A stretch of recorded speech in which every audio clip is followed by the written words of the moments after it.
That door is on a building that we send children to every school day. You would not allow something like that to occur in your own home. Why do we allow that to happen in a Cabarrus County school? So I want to see some money allocated to addressing these kind of egregious failings in our system. Thank you, Dr. Phillips. Okay, so as my feeble attempt of scorekeeping, it sounds to me like we have roof needs, but not necessarily for the bond, that we want to ask for that separately or do something separately. I mean, obviously, anything that's leaking, we need to be on, bond or no bond. I mean, we need to get on it. But for as far as the list or whatever goes, to try to get that on, I'm not hearing any support to have that on the bond. The security vestibules, I kind of heard the same thing. I'll interject a little bit of an opinion on that. To me, that if it's something that's needed, it should be outside of the bond. And in looking where you want to put them, I don't know how in the world you put one at Robinson High School. There's no way, or Hickory Ridge. So, but I'm not an architect, but I guess you're just listing who doesn't have them, I guess. Is that what we're doing there? Yes, we have to provide that's fine. Those schools. And yeah, that's fine. When we get down to the nitty-gritty of doing that, there's a couple schools. It may just be more of a hint. We'll speculate about that later. But okay, so if we want to, I guess we need to figure out what we want to do with Coltrane Webb, the Glenn Center, the more of a replacement elementary school type, and general repairs. I guess that those schools cut all boundaries of high, middle, and elementary for the most part. Okay, and Barry wants us to go for the whole. No, the whole 180 million. Well, my 180 million is folded into what Jeff's saying, Yes. so all he's done is just provide support for one. Mr. Right. Chair, And that's exactly right. Yes. I just wanted to note, it's perfectly permissible to say we have numerous repair needs throughout the county and need $10 million, or pick a number.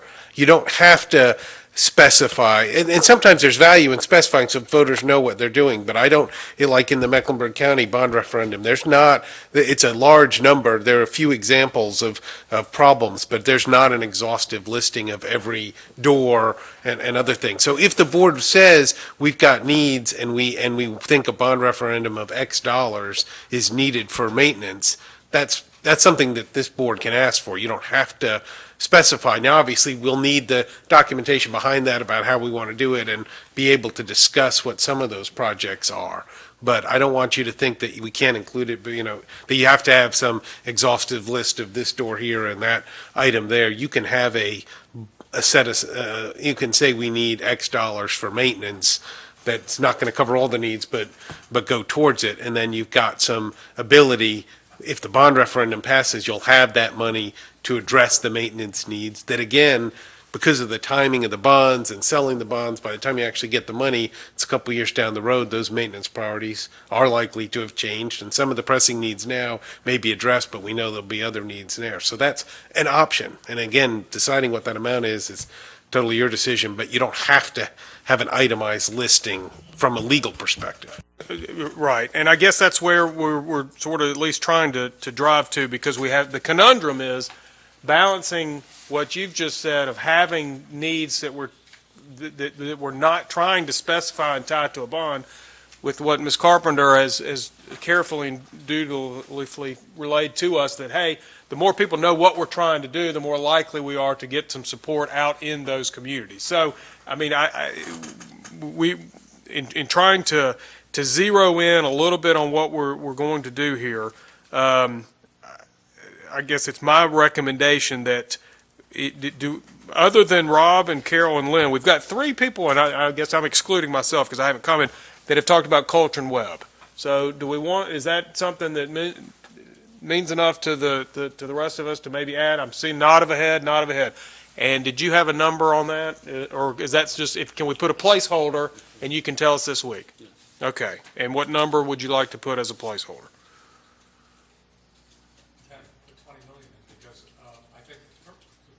I think my, just the one building was around 8 million, and there was a lot more to that project that we didn't budget in that particular item. So if I look at the number of buildings we plan on replacing, amount of square footage, that number is going to go up substantially.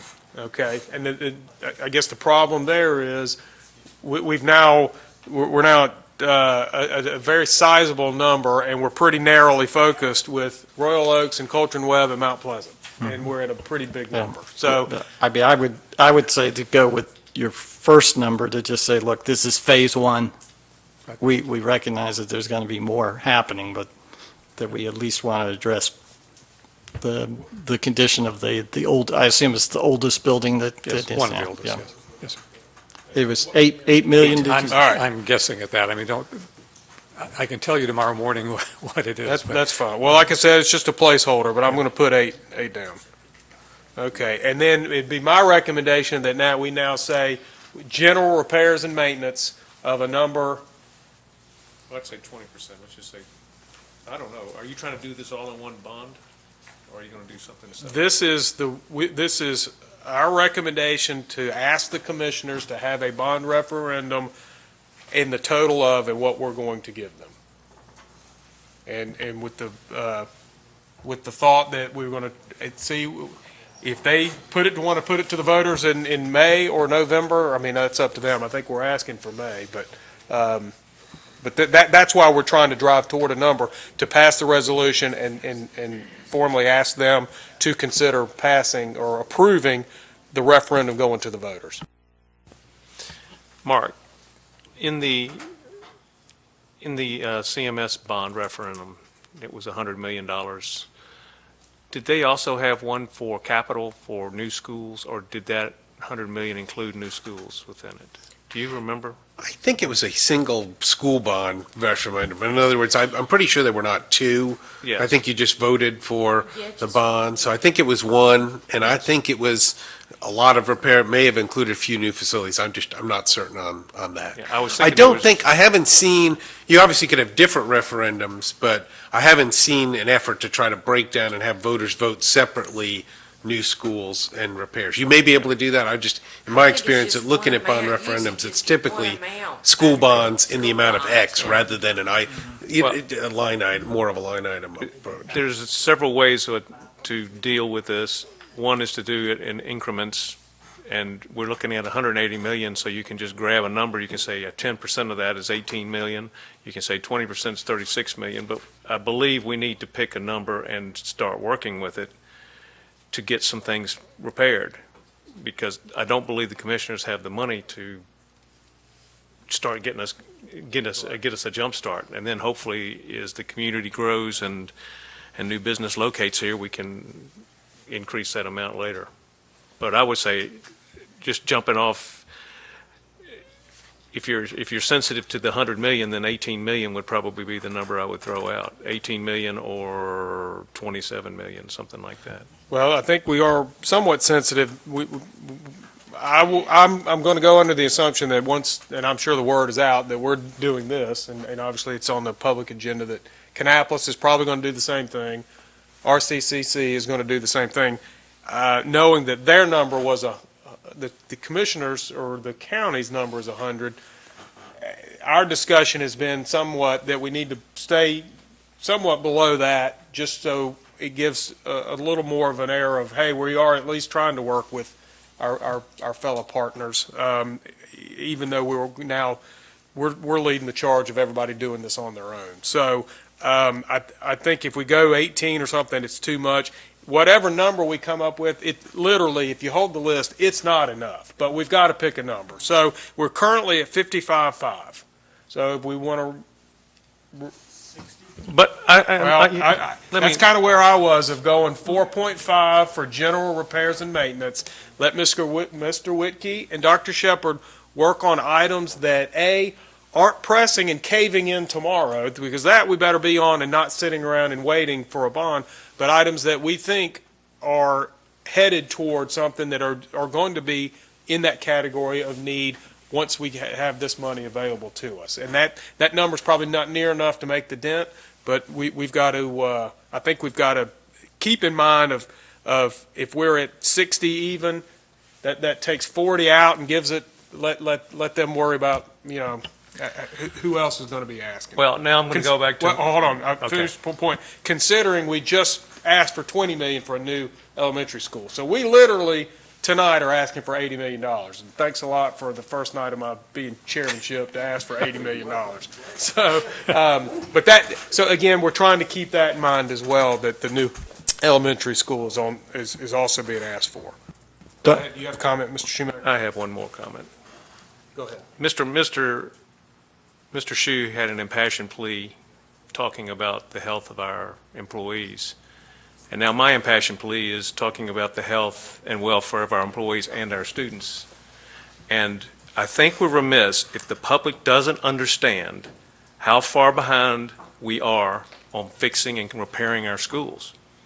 And if we just settle for requesting 60% of the $100 million that is a net revenue, a net zero effect on the taxes, that's fine, but we haven't solved the problem. We're not even getting close to solving the problem, because if you take 3% of $180 million, what do you get? You get about 54,000, is it? No, it's about $540,000. And I guarantee you that our gap is growing at a faster rate than $540,000 a year. But if you just take $540,000 a year and run it over 4 years, because that'll probably be the next time you run a bond, you're $2 million behind the 8 ball, and you never fixed your first problem. The problem is we have a geometric progression going on us, and we need to, as a county, fix this problem. We need to start thinking creatively, how can we get this done? And we need to ask the voters, are you willing to shell a little bit more out of your pockets to help this process, rather than hiding behind a net zero look? Maybe the voters need to make a call. Do they want safer schools? Do they want schools that are in repair? Do they want the children to be in safe schools because they're starting to be repaired, and the issues that we have that are glaring and growing on us every day are out there? Or do we just want to sit back and say, well, we did 60% of the bond and we did a net zero, and by the way, if you have problems at school, we didn't offer you another opportunity. Now, if we offered you the opportunity and you turned it down, then you have absolutely nothing to complain about. But if we don't even offer you the opportunity to come out of your pocket and maybe give 3 or 4 more cents or 5 more cents on the dollar, I don't know what that, on the per 100, I don't know what that looks like as far as taxes. But if we don't start throwing some real options out there and dealing with the problems, they're just going to get worse. We are falling behind. Infrastructure is deteriorating faster than Mr. Whitkey can possibly repair it, because he doesn't have the money to repair it. He can't get contractors in here. So my thing is we need to be realistic and figure out how we're going to chip away at this monster. And this $180 million monster is going to eat us up. We're falling behind, and we're not keeping up. I mean, you got $5 million this year to fix things just out of capital allotment from our commissioners, but that's not enough to fix anything. No. It just addressed this year's problems, maybe. So that's why I rest. I believe 18 or 36 million is a better number, but even that's not the best number. I was just going to add, just to kind of put things into perspective, we asked for $350,000 per year to repair our mobile units. We have roughly 136 mobile units. They cost about $15,000 each time we go in and renovate. We paint roofs, we repaint or replace doors and windows. We completely repair and replace the decks and ramps. It's about $15,000 a piece. That's over $2 million if we did that. We got $150,000 this year. So the idea of what could we do, we made sure we took the boards that had holes in them and we replaced those. And we took care of the railings that were completely falling off the buildings and replaced those. And we painted and fixed up whatever that 150, I think I got about 20 left for a real emergency that might occur in the next 6 months. That's the kind of ballgame we're in. It's baling wire and gum, and it's just the simple reality of it. Okay, well, and that's, I mean, you guys are doing all you can do to keep your head above water, and we certainly understand that, and it's a tough road to hoe, and to Mr. Shoemaker's point, this isn't making a dent, and we've got the list, we've seen it, the 180 million we've talked about, but we got to start somewhere, and if I'm a little nervous even just putting general repairs and maintenance because it doesn't really capitalize on trying to get out and tell people what we want to do. But I guess what we would do between now and the time, I don't know when the commissioners would even consider it. They don't. I'm not sure legally how. Once we make the request, I guess they have to formally talk about it. But what the timetable is, I don't know. And when it would, how long it would take to get to when they would talk about it to then be ready for May or November. To me, I think we've settled in on, or somewhat tried to settle in on, here's things that we think are big needs for our county that we will be able to take care of at the time after the bond has passed, if it passes, and if it gets to the voters. And between now and then, we've got immediate needs that we need to keep doing. We need to. It sounds like we need to buy more duct tape for Mr. Whitkey, but in all honesty, we've got to continue to find those needs when the budget process comes along. For this coming year, we need to make sure we've got the repair and maintenance item, and it's documented, and that we've got it, and that we continue on. Mr. Shoemaker and I went to and had a presentation about dollars per square foot on maintenance and this, that, and the other. And we're nowhere near what sort of a norm or an industry norm would be, and it's tough. So I mean, it's tough sledding, but this, at least, if we ask the commissioners to do this and they decide that they will take it to the voters, at least we can chalk off a couple things that we know we need to do in the future, and between now and then we can continue to work to try to whittle the list down the best that we can. It may be. If the bond passes with flying colors, maybe that's when do we need to do another one? I don't know. I mean, I look at this as a taxpayer as well as a board member. Our role up here is board members, but we can't help when you sit down and you're wearing your other hat. Hey, what's this all going to cost? But that's not our job here. That's those guys' job, and we trust that they'll make good decisions doing it. So with all that being said, Mr. Shoemaker has made an impassioned plea and done a nice job. I'm going to recommend that we use the $8 million as the placeholder. We use $4.5 million as a general repair and maintenance number, and that we are at a total of $60 million. And that between now and the time in December that it would go to the commission, or in January that it would go to the commissioners, we may further define what makes up the $4.5 million. And maybe that's something we do at subcommittee to bring to the full board. That'd just be one suggestion. So is that, and again, this will be action, obviously, for next week. But I guess I just need some thoughts, and we'll start. Just real quick, Rob, try to tell us what you think of where you are. Sounds reasonable. Okay.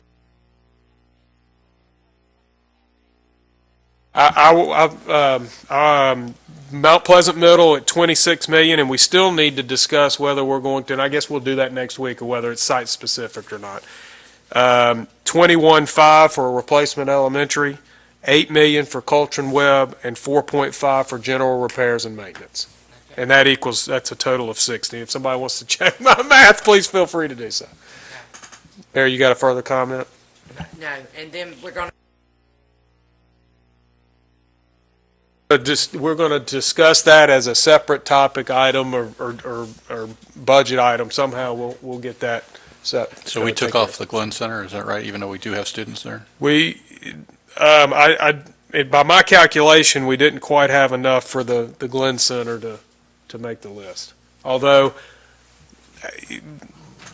Lynn makes a good point of seed money for the foundation, but I guess we just sort of have to draw the line somewhere. It's kind of like I remember going to the very first football game at Hickory Ridge, and somebody was talking about how expensive it was, and how little seating there was on the visitor side. And I said, well, you got a budget and you got to stop somewhere. So evidently the line was visitor seating at a football game. So again, there's, we could make 180 out of this.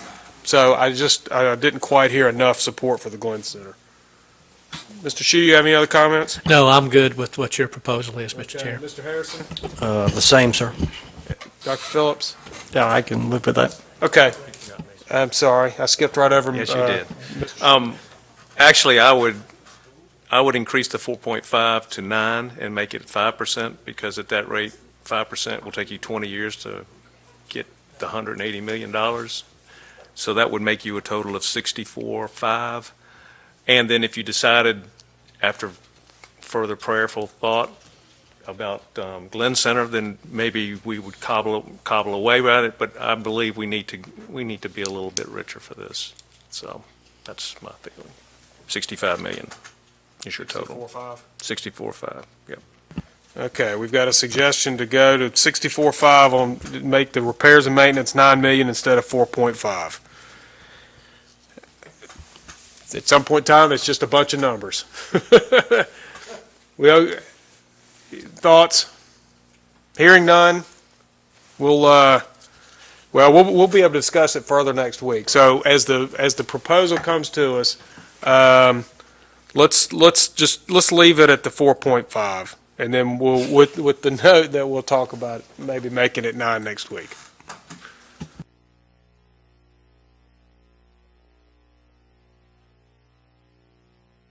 Like we're not asking. Okay. Would everybody like to take a 5-minute break, or we want to keep plowing on? Okay, let's take 5 minutes.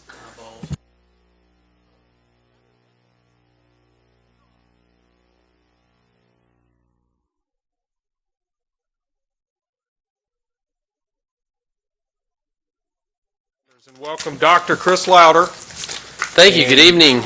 Just want to quickly say we are proposing 2 calendars for the next school year and the year after, 14-15 and 15-16. Our calendar committee was made up of 3 principals, elementary, middle, and high, that each level chose to be on the committee.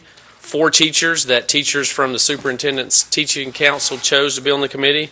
1 teaching assistant, 2 parents from the parent council that were chosen. The TA was also chosen.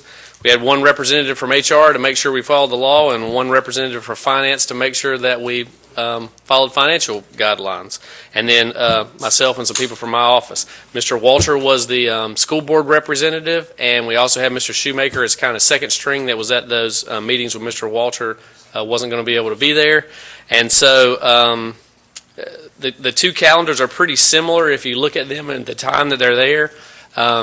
We did go down a few rabbit holes trying to work on the calendar committee, but at the end of the day, there weren't that many disagreements, to be honest, once we went through. So it was a very unanimous group to say these are the best 2 calendars we could come up with, and I'll be glad to answer your questions if you have any.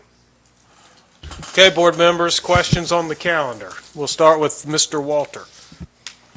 Well, I was on the committee. It was pretty interesting on how we come up with calendars, on how really the state kind of regulates when you can start, when you can end. All these must have like 10 teacher work days, must have a minimum of 10 annual vacation days, and trying to fit all that in, taking into account the high schools, the middle schools, the elementary school needs, everything from parent-teacher conferences to open house dates to testing dates to when the semester starts. It was quite a learning process for me. But in the end, it seemed that, at least for the first 2 years, we were able to accomplish something we hadn't been able to do in the past couple of years. We have 2 full weeks for Christmas break, which we hadn't had before, recently anyway. And over the Easter break, we have an extra 2 days. So we have, what does that make it, almost 14, not quite 13, 12 or 13 days for spring break. So I'm supportive of both of these calendars. That I guess that 3rd year, we're hoping that the legislature will give us some more calendar flexibility so we can tweak that calendar. But at this point, the first 2 years, I'm fully supportive of. I think they're good. Thank you, Mr. Walter. Mr. Carpenter? Don't hold your breath. Because I happen to be on the trip with one of the chairmen of the calendar committee from Raleigh. And I tried to beg him. I was on a trip with him for 12 days, and I begged him the whole time to give the school boards flexibility, and he kept telling me that wasn't going to happen. But I did try to talk to him the whole time I was on the trip, but he did not seem to be very flexible in giving us flexibility. But I kept trying to tell him that we needed it. But thank you for working, and thank the staff for working with us on this calendar. Let me say one other thing. I'm sorry to interrupt. I don't want to slow this down, but the other calendar that you did have is the early college calendar. It is dictated primarily by the Rowan Cabarrus schedule. So if you see, we didn't really meet and discuss that as a committee. Rowan Cabarrus calendar is there, and then Mr. Fishback essentially takes that and puts work days around their calendar to meet all the requirements that we have to do.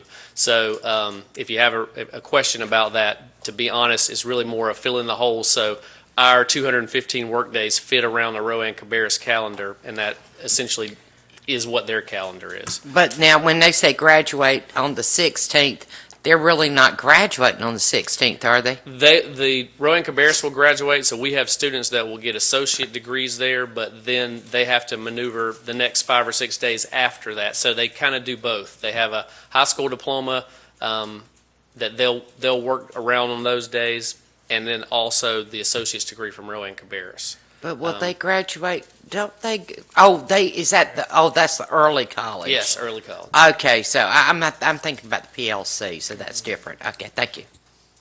Mr. Shoemaker? Well, I was there with Mr. Walter in my second string capability. I can tell you one thing, neither Rob nor I was really out on the field. We kind of watched from the sides because there is a lot that goes on with this calendar. You're literally physically counting days as you go through to figure out how many days for every 9 weeks. And my hat's off to everyone that was involved. They did a really good job. And I believe that this calendar is a great effort. We were really fortunate this calendar did come to, the 14-15 calendar has come together, like Rob said, to give us a 2-week Christmas vacation and an extended Easter vacation. So that's going to be real refreshing for families, so they will need to take a quick look at this thing once it's approved if they want to start making trip arrangements, because we did have that discussion of how people would take vacations based on the way this calendar is constructed. So they have opportunity to get ahead of the game. So, Thank you, Mr. Shoemaker. Mr. Shue? Thank you, Mr. Chairman. I'm good with the calendar as it is presented, and I want to compliment the calendar committee for their due diligence, everybody that took part in it, because it is a very stringent responsibility.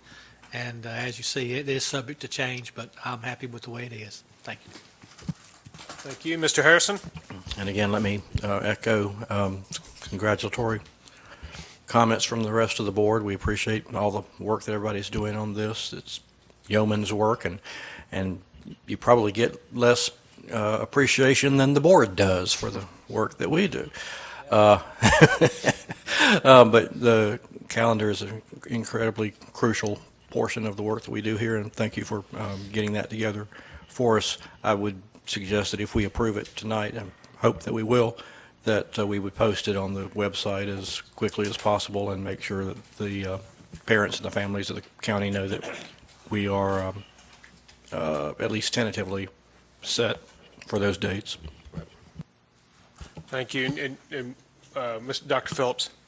Yeah, I'll preface my remarks by saying I'm fine with putting this on the consent agenda, but I do want to point out that the mandated state calendar is not an academically sound calendar.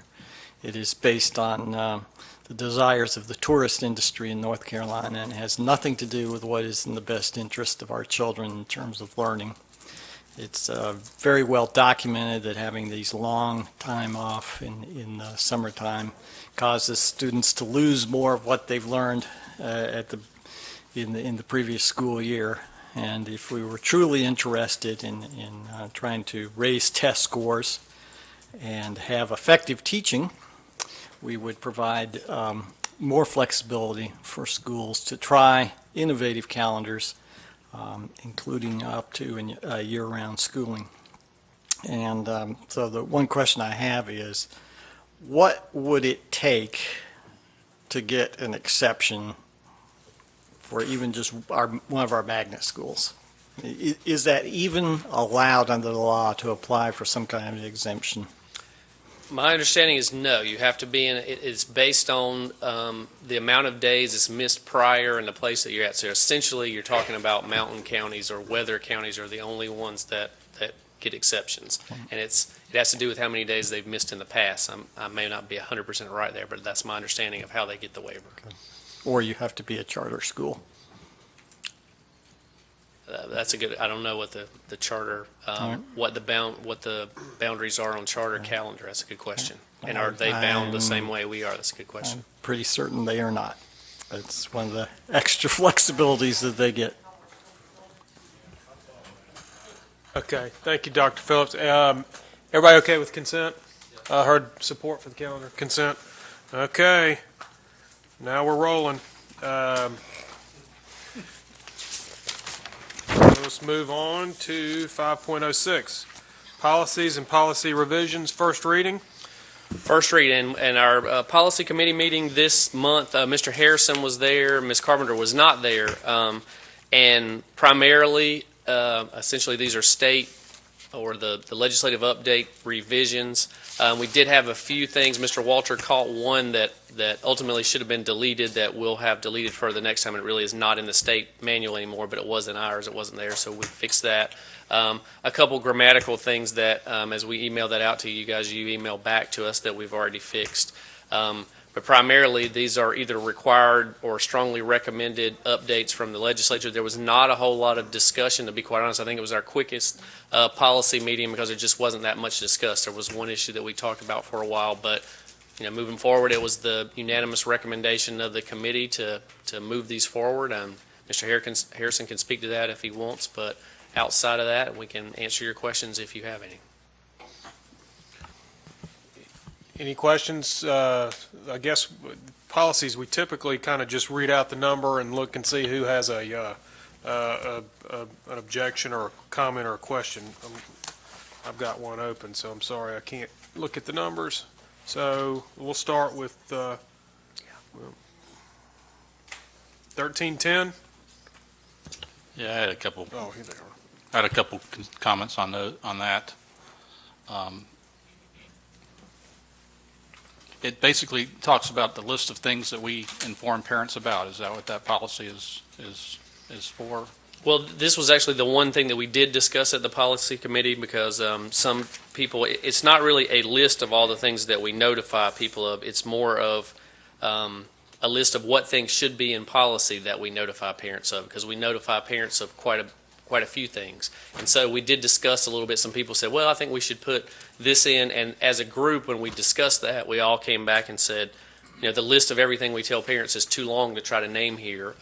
So let's kind of go with what the state recommends there instead of trying to make a bulleted list of everything that we can discuss. That's the state recommended list. It doesn't, I didn't see transportation or busing anywhere. Yeah, it's actually the mandated list of what we have listed here is what they're saying. It's required to list this way.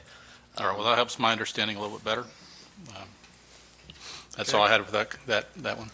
Okay, anybody else on 1310? I just have one grammatical. C10, you've done a strikeout, or you've added to parents of high school students. Just take the S off schools. Yeah, it's actually struck. There's like a little strike. It's hard to see, but is there's that already what that one is? there. Okay. Yeah. Sorry.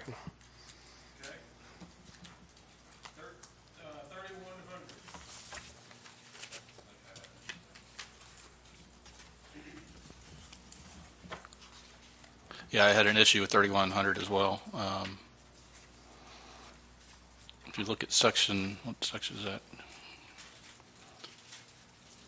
that? Section B, I don't quite understand that. It says the principal is the instructional leader of the school and is responsible for determining what curriculum meets the needs of students of the school. Accordingly, the principal or his or her designee may consider modifying the curriculum while ensuring consistency and equality, why is that on the principal's burden? They may not be the expert in that area.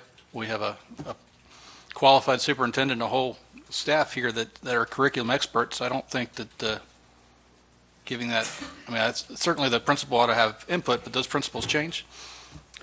So anyway. when we met about this policy, we deleted quite a bit because in the original policy it had lots of principal autonomy around curriculum, but in today's day, all of that curriculum work is done at the central level. So we do all that work through our department and through our curriculum writing teams that I've told you all about.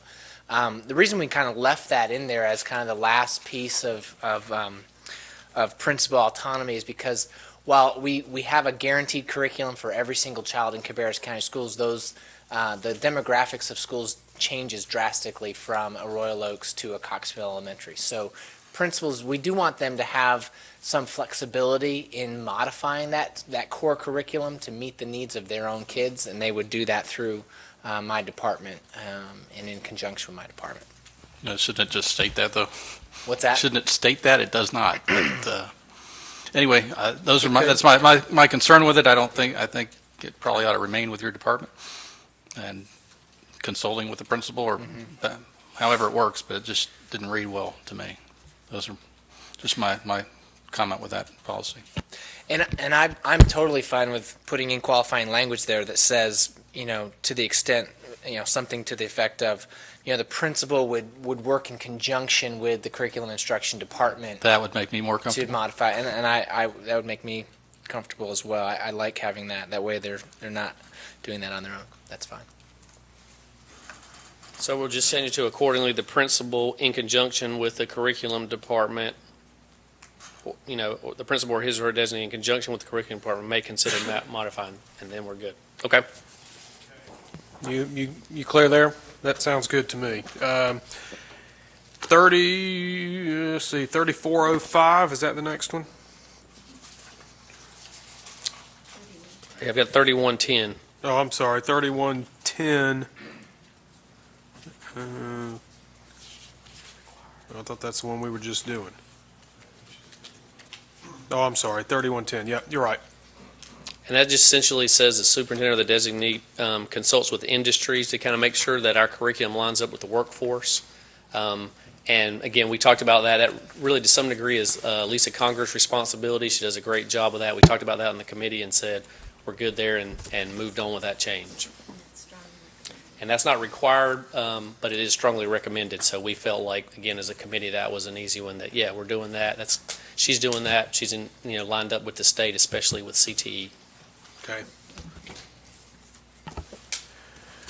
3405.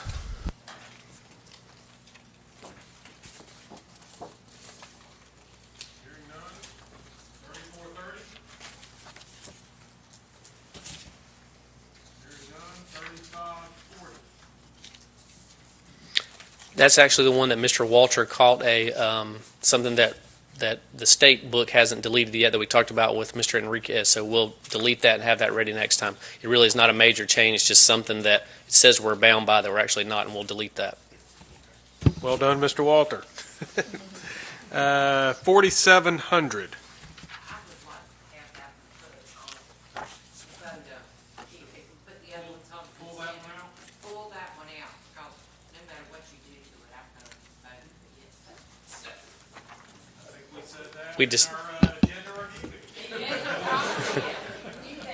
We certainly discussed that in her absence at the policy committee too. So. 4700.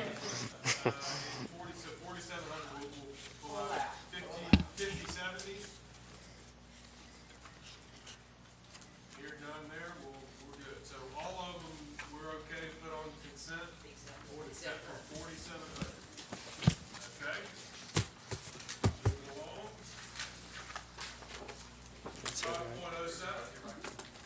5.07. Sorry, thank you. Moving on, 5.07, second reading. So we'll go through these as well. And we 31. essentially have made the changes, which I think there were no requested changes in the first read, so these are just moved on to second read. Okay. Well, if there weren't any changes, everybody okay with what they read and what they saw? Okay. So everybody's second reading to go on consent. Fantastic. Thank you, Dr. Louder. Thank you. And we will call Dr. Probst to the podium for 5.08, the annual computer lease. Good evening. Last agenda item for the evening. Each year, the county commissioners give us $1 million for annual lease. This year, the vendor of choice is Dell. We are asking for this year's yearly payment of $350,000, $766.42. We, as I've told you before, are very confident with this year's pricing. It's the most competitive we've ever had. We are able to purchase over 1,000 machines, where in the past it's been close to 900. I want to thank Mr. Phillips for a comment he made maybe 3 or 4 months ago. Many of you know that we did have an issue with Dell with our wireless cards in the E3330s we got this past spring. It was a 1-band card, and we needed a 2-band card. Dell came in, hired a team, went to all the schools, replaced those cards. Probably cost them close to $200,000 to do so. But in a meeting, Mr. Phillips said, so what are they going to do to pay back the fact that we weren't able to use the machines for 8 weeks? So I did a 6-year kind of schedule on what I thought the cost of the loss for 8 weeks was, and it was close to $51,000. And they agreed to give us 0% financing this year that allowed us to get another $48,000 of product. And Mr. Phillips, thank you. That was your idea. It always helped that I also let them see that on TV. Well done, Mr. Phillips. So at this time, are there any questions regarding the lease? Okay, we'll start with Dr. Phillips. You know, we take the spotlight and we'll let you run with it. Okay, thanks. Wow. So let's use that for some of the repairs I was talking about earlier. I'm helping you, Barry. So you said you're going with Dell now. Last year, I believe some of them we bought some or leased some Apple. It was a Mac machine. lease last year. Right. We do have a very organized schedule. We renew schools at a time. We keep up with exactly which school is to be renewed next. This year, the big school was Cox Mill High School, as well as the Opportunity School and the Performance Learning School. Okay, so do we look at any other options besides Dell? Or how do you? At this time, the answer is no. We are a PC in middle and high school, and we're a Dell shop. We have Dell contracted employees, and the reason we don't go with other vendors, yes, we could get more competitive, I believe, on the price point when you had multiple vendors, but then the return on investment when you have to have lots of different parts and lots of technicians trained on break fix for lots of machines, it doesn't pay off. But I will tell you, as we look at the Chrome world, I don't think we need to be so specific regarding the product, because there's not any break fix on it. All right, that's all my questions. Mr. Harrison? And I would encourage you to have a long memory. If they've given us, did you say it's a 1-year break on the interest rate? How long will the interest rate remain at 0? For the 3 years of the rolling lease. Okay. Somehow keep in mind. If they did it once, they can do it again. Yeah, or they'll want it on the back end if they can't, get it initially or something. I mean, Right. Just be able to justify maintaining the same kind of competitive edge and working those deals as hard as you can for the long haul. I suspect that they'll want to sell us something else and get some interest on that's not in this agreement somehow. So you'll watch those books, I'm sure. But thanks a whole lot for working on this and working out a great deal for us. Thank you, Mr. Harrison. Mr. Shue? Thank you, Mr. Chairman. Dr. Probst, I just wanted to commend you for your commitment to technology and what all you're doing there. I appreciate it, and I appreciate your excellent negotiation skills as well. Thank you. Mr. Shoemaker? Thank you for all that you've done. And tell Michael and the group that I appreciate their efforts too, because I know this couldn't have been done without all of their assistance. I know that you've got a very astute group, and they're very thorough, and I appreciate all They're a the good hard group. work that they're doing with They're it. a wonderful group. Ms. Carpenter? Well, keep up the good work. You know how I like to save that money. And thanks for a great job done. Mr. Walter. I also, with the group, appreciate the work that was put into this lease. Can you talk to me a little bit more about our funding for the computers? We get this every year, this amount, basically, you're saying, and we're trying to become a one-to-one? Yes, sir. As you listened to Mr. Wiki and we talked about funding needs, I will tell you that this lease is the same amount we received 12 years ago. It is a $1 million lease that monies that we received from the commissioners. And we have how many more students than we had 12 years ago? Not only students, number of schools, number of staff. So when you think about the average age of a computer, 3 to 4 years, and I can tell you that the county does flip their computers every 3 years. We are not flipping ours every 3 to 4 years. We have 20,000 devices right now, and if we only flip 1,000, we're about on a 20-year rotation. It's with the help of our PTOs and our grants and our community members that we're able to at least increase the number of computers that we have in our schools. We're facing a big hole here. There's no way to. Absolutely. But we are, So we have again, another issue that we need to consider addressing. and I know Dr. Van Hukelum and I would like to see us move to a one-to-one at least within the next 3 years. Well, everything's going to technology now. We're going to almost have to. Absolutely. We want a blended learning environment for our students. Thank you very much. Thank you, Mr. Walter. It certainly appears that if we're not moving toward that one-to-one in 3 years, we're getting left behind. I mean, if you just look around at technology today and where learning is going, you know, that's not even treading water. That's walking backwards. So, well, thank you very much for your hard work and your team. You've done an outstanding job with technology, and we greatly appreciate it. You're welcome. Okay, consent, nod of the heads for consent to approve the lease. Okay, fantastic. We will put that on the consent agenda, and that is our last item. So with that, I would like to call for a motion that the meeting be adjourned. So moved. Second. I have a motion and a second. All those in favor say aye. Any opposed? The meeting is adjourned. Thank you.